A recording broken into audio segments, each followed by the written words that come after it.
Hello, welcome to Interdependent Study, our podcast where we engage in the learning and unlearning work for collective liberation. I'm Aaron. And I'm Damien. Thank you so much for joining us today. Each week, we'll bring something new to the table and discuss our thoughts and feelings about it through the lenses of who we are and where we can go for a more just society. We want Interdependent Study to be a space where we're always learning with one another. Yes. Damien, you are up this week. What do you bring to the table today? I'm back, baby. You're back. We did not have a normal episode last week because I was out of town for work. And when I got back, I didn't have any time to prepare. But we're back now. Thanks for holding it down last week without me. I appreciate you. But it is so good to be back at this little table of ours/yours/ours. But as promised a couple of weeks ago, I've brought a piece from In These Times magazine for us to talk about today. The piece is called Our Fight Doesn't End at Ceasefire. And it was written by Nashwa Bawab, whose work we've featured on the podcast before.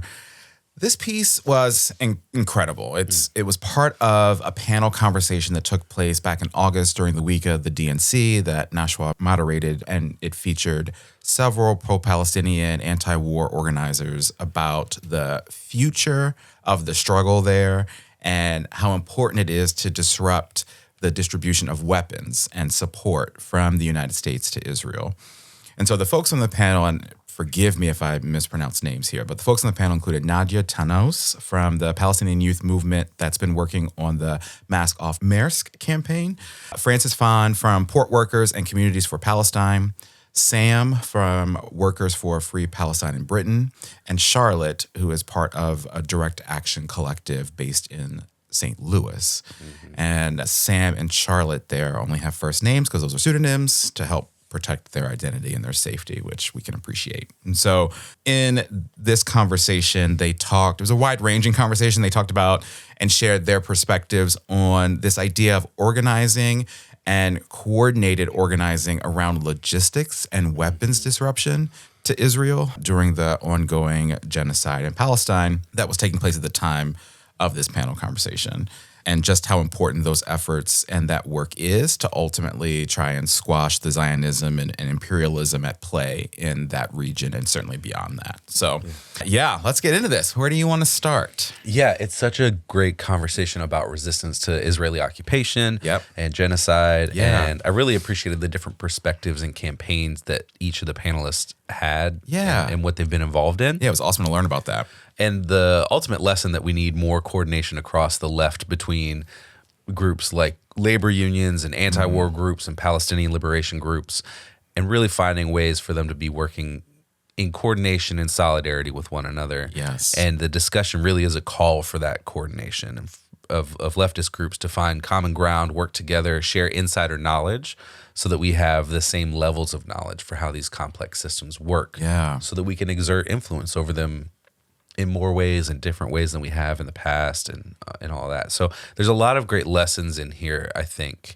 And one of the things that stood out to me that I want to share real quick is the diversity of tactics present.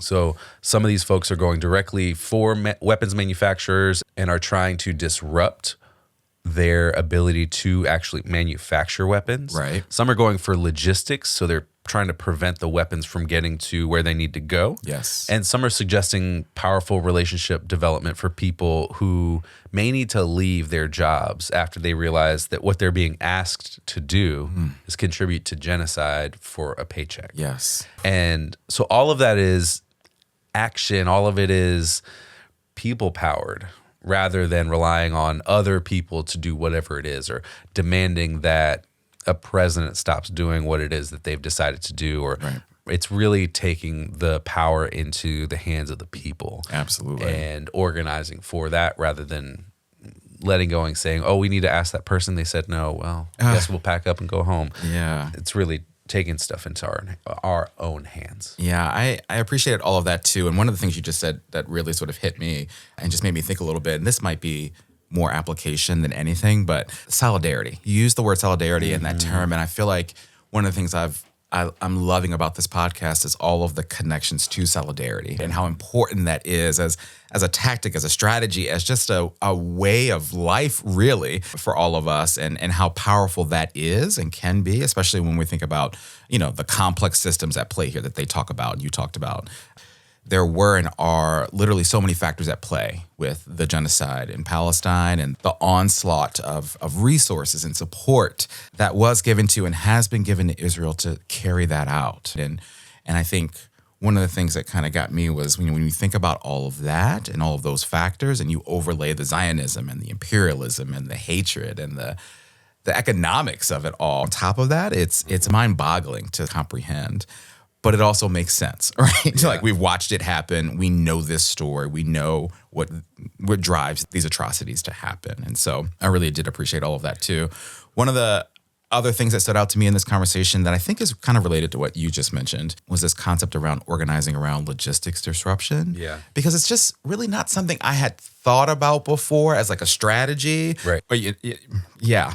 And I certainly hadn't thought about the potential power in it. Mm-hmm. And so Nadia said this about organizing around logistics disruption. She said, quote, "There's a lot of mystique around logistics. The empire allows us to get whatever we want at any time. Yeah. If you order something online, boom, it arrives at your door. And depending on how much you pay for shipping, it could arrive the very next day.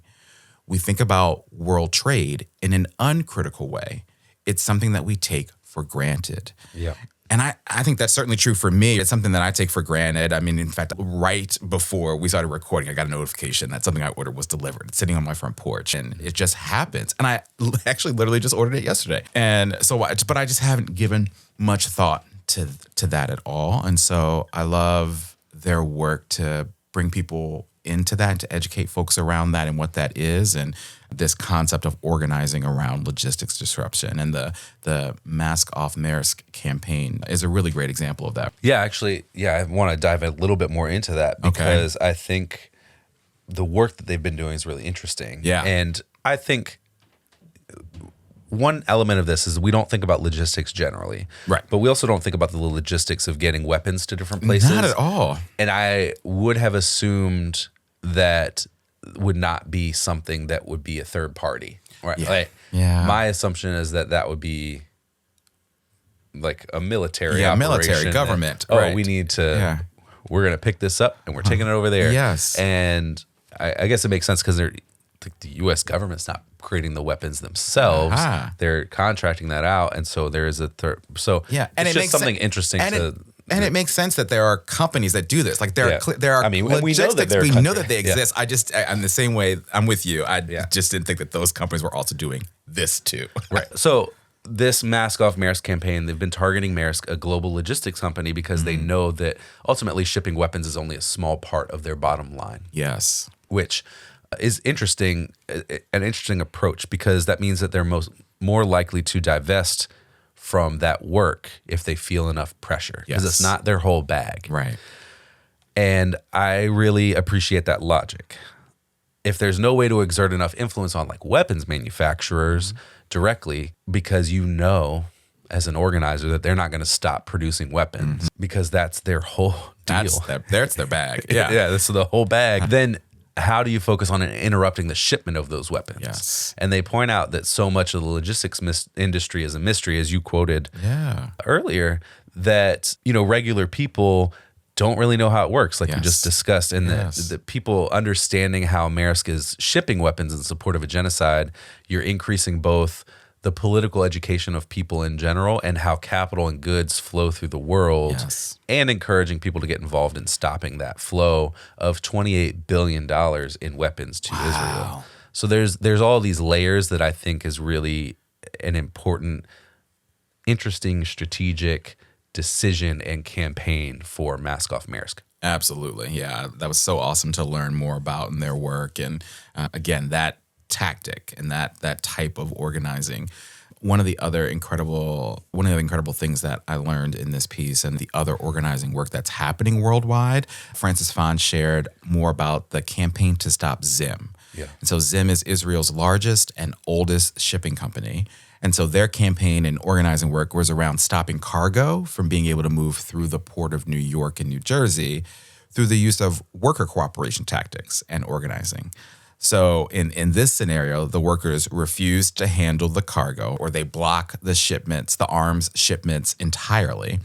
And, they saw success with that in other places across the country and even the globe. So they started to do it here in the United States in New York, as you know, the huge port that's there. And so that was one. Another example shared in this conversation was Sam talking about their success with a small picket at Elbit Systems factory in the UK. And I hadn't heard of Elbit, but Elbit Systems is an Israeli-based military technology company and defense contractor.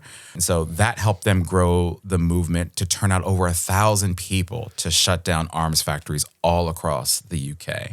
And so again, it's just there's incredible potential and power behind this particular kind of organizing work, this organizing for logistics disruption. And it was just really fascinating to get to learn more about what's happening, you know, in these specific places really across the globe, and to have a better sense of what it's all about. Yes. And we do know about Elbit. Yeah. We learned about Elbit in the Palestinian laboratory book. Yes, I had forgotten that one. Yes. Well, there were so many. It's just so many things in that book. There were a lot. Elbit was one piece of the puzzle of that book. It was a big puzzle. So another thing that I really appreciated was this idea about finding people on the inside of these organizations who are basically on your side and supporting those people to stop what they're doing for their work. And so they say, quote, what that could look like sometimes is being able to find those folks within these industries who actually know that what they're doing is wrong and being there, making yourself accessible once they realize that they themselves can have a role in stopping this. And that's everything from inside of the Trade Federation for Maersk to the folks who are actually doing some of those weapons bargaining and contracts. Yes. They're there. You just have to find them and be able to create a movement where they can upend and be able to play their role so we can play ours. Yes. And I love this because it's a beautiful form of sabotage. Oh, yes. It's peeling people away from the opposition to reduce their effectiveness, which feels like a really great tactic, particularly in the context of like shipments and logistics. Because if you... And I think I'm digging a little bit into my application here, but if we can get people on our side in that way, who are on the inside in some form or fashion, right? If we can work with like labor unions, for example, to say, oh, you don't want to do this. You don't want to contribute to this. We know that you don't want to contribute to this because it's contrary to the values that you've stated here, or whatever.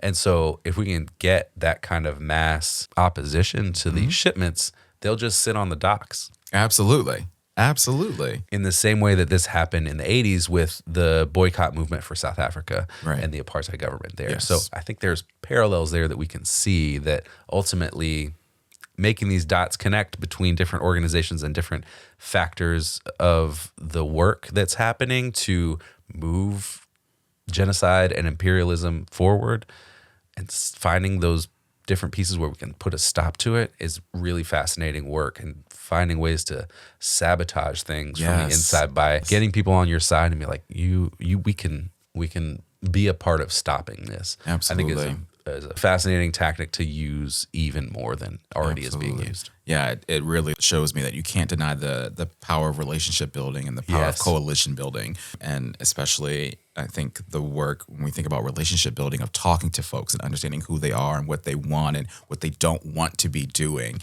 and how you work with those folks to make sure that they have a safe landing, you know, if something were to go down, but also empowering them and educating them about what you can do while you're there.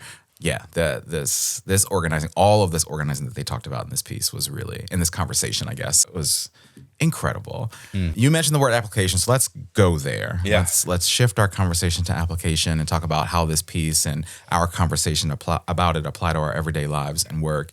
My application, is related to something that we talked about a little bit earlier, and Nadia talks about in response to the question of how organizing around logistics disruption is different than other forms of activist intervention and organizing. Because I think that her response, particularly this piece of it that I'm about to share, was really profound. So she said, quote, "After months of genocide, now is the time for us to form a larger movement around logistics companies, weapons manufacturers, green colonialism, and all the different prongs of this military-industrial complex that make genocide possible. Logistics is a low-hanging fruit, and there's no reason we shouldn't pick it." And so again, I just think there's a lot of wisdom in that kind of thinking as it relates particularly to this context, and a lot of power in this kind of organizing, being able to really make a difference. Even if it's a small difference, even if it halts operations for a day or days, like that's a difference. And so I also think another application of this kind of organizing is that it could also be useful and be applied to the myriad of other injustices that we're facing, whether that's racism or white supremacy or patriarchy or fascism, in the ways in which those injustices manifest themselves in our society outside of the genocide in Palestine, from police brutality to efforts to curtail or eliminate our human rights to literally everything that's in Project 5. So I really appreciated learning about this, and it got me thinking, which, is good. Yeah. What about you? I think my application is connected. So mine comes from this concept or argument about worker agency through solidarity. And so the quote goes, I understand the argument that standing in solidarity with Palestinian workers isn't going to immediately translate into increased wages for that worker, for example. But I do think that we should be framing it as like every time a worker stands in solidarity with another worker, you're both growing your agency as workers. As a logistics worker, to stand in solidarity with Palestinian workers and Palestinian trade unions is also growing your own agency. Yes. And I think that is something that is happening more with labor unions.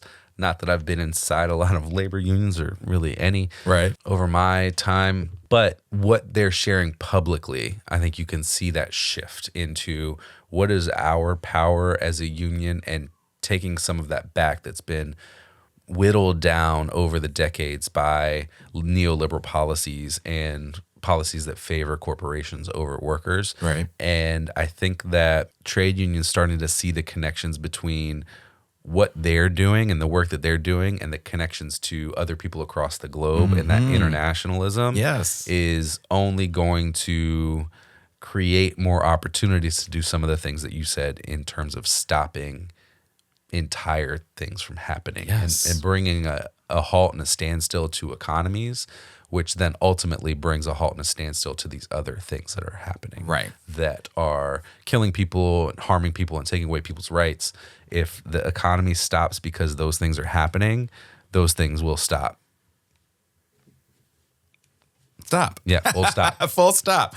I love what you said at the end of that quote, to stand in solidarity with Palestinian workers and Palestinian trade unions. It's going to grow your own agency. There's this power in, again, solidarity. And there's this power in, if we do this here and it can make a difference in what this corporation does and how it treats us, what does that means it's possible everywhere. And so, yeah, that's such a great quote. And again, the connection to solidarity is amazing.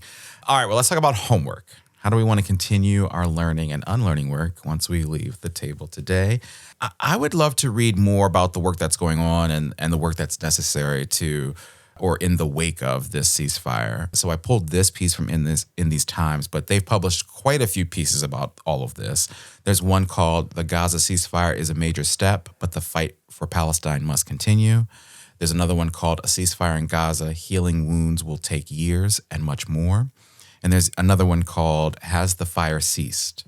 So I want to go back in these times and check all of those pieces out just to continue our learning, because what's happening there is far from over, right? Yeah. And so, yeah. What about you? Yeah, I think that's great homework. I want to learn more about what the ceasefire actually means and if it's being upheld and all those things. Yes. My homework in particular is to read the appeal from the Palestinian General Federation of Trade Unions on the occasion of a year of resistance to genocide. Okay. So this is a particular statement that this federation made, and it's a call for trade unions across the world to participate in an embargo of Israel. And so it's what led to the group Workers for a Free Palestine in Britain to get started. Yep. That was a group that was represented by one of the panelists. I don't remember which at the moment, but that was the impetus for that group starting, is to see this statement being made. And so I'm interested to see how the call for connection and solidarity across the world with trade unions, what that means, and what that call really looked like. So that's my homework. I want to read that statement. That's great. Well, what a great piece. What a great conversation. Thanks to the panelists for engaging in it. And we took a lot out of that conversation. So we appreciate that. Aaron, my friend, you're up next time. What are you bringing to the table in our next episode? Yeah, I'm bringing a recent post from Kelly Hayes' newsletter. That newsletter is called Organizing My Thoughts. Yes. And the post that I'm bringing is called Trump's Latest Anti-Trans Actions and How We Can Fight Back. The subtitle of the post is, quote, "The message should be clear among all people of conscience. We will not cooperate with the fascist anti-trans agenda." There are a ton of links to other things, other articles, other pieces across the internet included in the post. So I imagine that we'll probably reference a few of those things as well in our discussion next week, because the post itself isn't super long. Okay. So there's a lot of other things to read in addition to the great writing that Kelly Hayes always does. And so we're gonna talk about that.